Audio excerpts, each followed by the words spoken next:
predikat karyawan teladan gitu.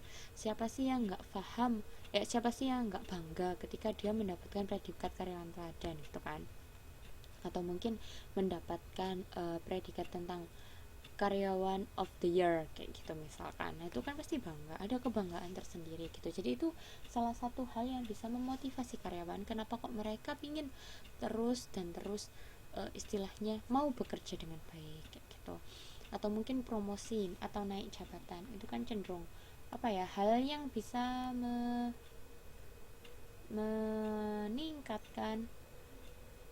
meningkatkan semangat lah istilahnya. Kalau kinerjamu bagus, kamu akan naik pangkat gitu kan. Itu kan salah satu hal gimana caranya memotivasi karyawan gitu. Kemudian terkait dengan gaya kepemimpinan dalam organisasi itu ada 3. Jadi pemimpin itu tentang gaya atau style memimpinnya dibagi menjadi 3: autokratik, partisipatif, dan kendali bebas. Kalau yang autokratik itu memegang penuh kewenangan untuk membuat keputusan dalam perusahaan atau organisasi. Jadi di sini adalah jenis pemimpin yang cenderung untuk semua keputusan saya yang buat. Saya adalah bos dan saya adalah yang berkuasa. Itu yang disebut sebagai autokratik. Kalau yang partisipatif itu mengakomodasi semua usulan para pengikutnya sebagai masukan dan akan menggunakan kewenangannya dalam pengambilan keputusan. Jadi karyawan dipersilahkan untuk memberikan masukan atau ide gitu, nggak apa-apa, tapi tetap yang ambil keputusan itu bos. Itu yang dimaksud dengan partisipatif. Kalau kendali bebas itu benar-benar terserah atau memberikan kewenangan kepada para karyawan atau pengikutnya. Jadi lebih ke biasanya kalau yang kendali bebas itu terkait dengan jam kerja. Jadi biasanya bos itu lebih membebaskan, kayak terserah kamu dalam 1 minggu mau kerja berapa jam, kamu mau masuk berapa hari, bukan berapa jam, kamu dalam 1 minggu terserah mau masuk berapa hari, tapi yang jelas dalam 1 minggu kamu harus masuk misalkan 20 jam. Nah itu merupakan contoh-contoh dari kendali bebas. Jadi ada yang karyawan mungkin lebih memilih untuk masuk di hari Senin dan Selasa saja, ada yang memilih untuk ya udah aku masuk Senin sampai Jumat, atau mungkin ada yang memilih untuk aku masuk di hari Senin, Rabu, dan Kamis saja kayak gitu. Itu biasanya berhubungan dengan kendali bebas dan berhubungan dengan jam kerja. Kalau partisipatif itu ya masih oke lah, kamu boleh berpendapat tapi tetap saya yang ambil keputusan kayak gitu. Itu kayak kepemimpinan dalam organisasi. Yang kemudian setelah fungsi kepemimpinan, yang terakhir adalah fungsi pengendalian. Fungsi pengendalian itu mencakup proses mengevaluasi, memantau, dan mengoreksi kegiatan organisasi. Jadi kalau kita sudah masuk ke tahap evaluasi atau pemantauan, berarti kita sudah masuk ke fungsi pengendalian. Nah, pengendalian meliputi hal-hal yang mengatur tentang pengukuran kinerja. Namanya aja mengevaluasi. Jadi kita mengukur kinerja. Yang cara mengukur kinerja bisa dengan cara membandingkan kinerja yang dapat dicapai saat ini dan standar atau sasaran yang ditetapkan. Jadi kita bisa membandingkan antara tujuan awal memang kita pinginnya kayak gimana, nah yang udah kita capai kayak gimana. Itu adalah salah satu pengukuran kinerja. Kemudian yang kedua, mengidentifikasi penyimpangan dari standar yang telah ditentukan. Kalau memang standarnya seharusnya cara mencapai tujuannya itu dengan cara step A, B, C. Tapi kalau ternyata step yang dilakukan adalah hanya A langsung ke B, nah itu disitu kan berarti ada penyimpangan. Nah itu juga masuk atau ranah dari pengendalian. Apakah semuanya sesuai dengan prosedur ataukah ada penyimpangan? Itu juga masuk ke fungsi pengendalian. Kemudian juga menemukan penyebab penyimpangan. Kalau tadi misalkan ternyata yang seharusnya mencapai tujuan itu tahapnya A, B, C, tapi kok ternyata saat ini hanya A langsung ke C lah. Kenapa kok A langsung ke C? Nah, kita harus tahu penyebabnya apa. Kemudian melakukan tindakan perbaikan yang diperlukan. Setelah kita tahu penyebabnya apa, kok kita men-skip bagian B, maka itu kita harus melakukan tindakan korektif atau melakukan evaluasi. Oh, berarti selanjutnya kita nggak boleh kayak gini, kita harusnya kayak gini gitu.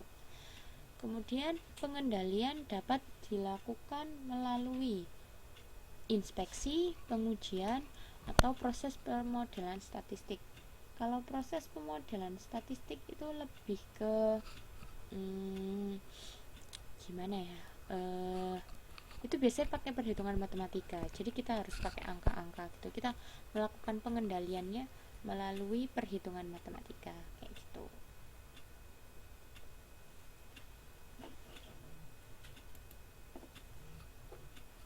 Kemudian fungsi manajemen bisnis, masih tentang fungsi manajemen bisnis. Jadi yang kegiatan belajar satu itu lebih ke apa ya, tentang manajemennya sih, maksudnya lebih ke hal-hal dasar yang harus dilakukan oleh manajer itu apa saja kayak gitu. Nah, makanya di sini dijelaskan secara lebih terperinci kalau manajer itu harus melakukan hal apa saja. Nah, tapi yang perlu dipahami juga bahwa manajer itu ada tingkatan-tingkatannya. Ada yang disebut sebagai top manager, middle manager, kemudian ada yang disebut sebagai first line manager.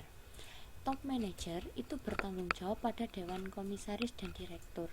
Mereka mengatur semua keputusan strategis dan jangka panjang. Jadi di situ mereka lebih mengatur tentang hal-hal yang bersifat jangka panjang, kayak misalkan ekspansi ke luar negeri. Nah, itu adalah yang harus dipikirkan oleh top manager gitu. Atau mungkin membangun pabrik yang baru di luar pulau. Nah, itu misalkan yang diputuskan oleh top manager. Jadi levelnya emang keputusan jangka panjang dan keputusan yang sangat strategis. Kemudian kalau middle manager bertanggung jawab untuk mengimplementasikan dan mengontrol pelaksanaan strategi dan perencanaan yang dirumuskan oleh manajer puncak. Kalau mungkin tadi top manager punya tujuan bahwa akan membangun pabrik baru di Pulau Sumatera tahun depan, misalkan kayak gitu, maka middle manager adalah membuat strategi-strategi gimana caranya tahun depan bisa buka pabrik baru di Sumatera. Mungkin dia akan merumuskan, oh berarti kalau mau bikin pabrik baru berarti kita harus punya uang yang banyak biar bisa bangun pabrik. Berarti ketika dia harus punya uang banyak, maka penjualannya harus meningkat. Itu yang harus dipikirkan oleh middle manager. Selain itu, kita harus memikirkan bahwa kalau kita ingin membangun pabrik yang baru, kita harus punya hubungan yang baik dengan beberapa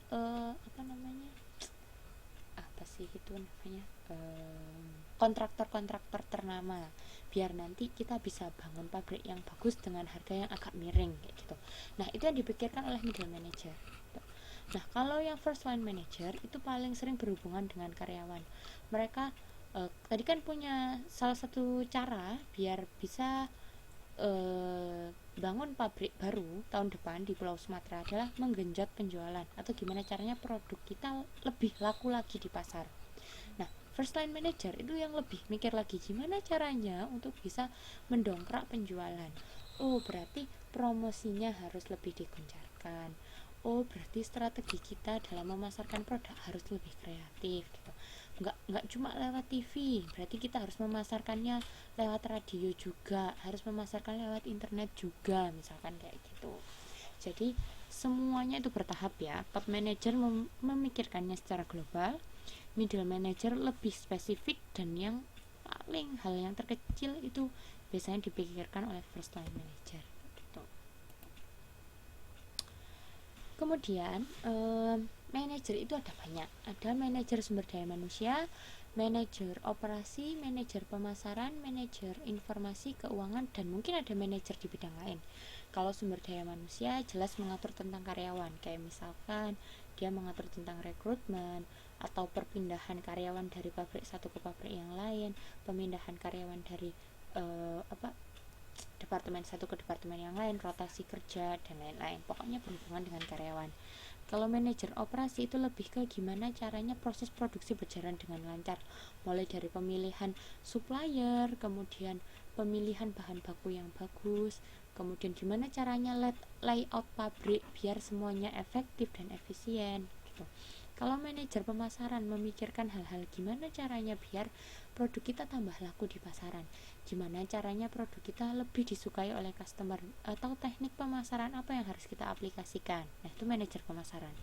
Kalau manajer informasi lebih ke memikirkan mungkin lebih ke penggunaan IT, kayak misalkan kita harus pakai ERP dari perusahaan mana. Nah, atau mungkin kita harus menggunakan software dari perusahaan yang mana gitu. gitu, atau perlukah kita menggunakan software terbaru, ataukah kita hanya cukup menggunakan software yang sekarang.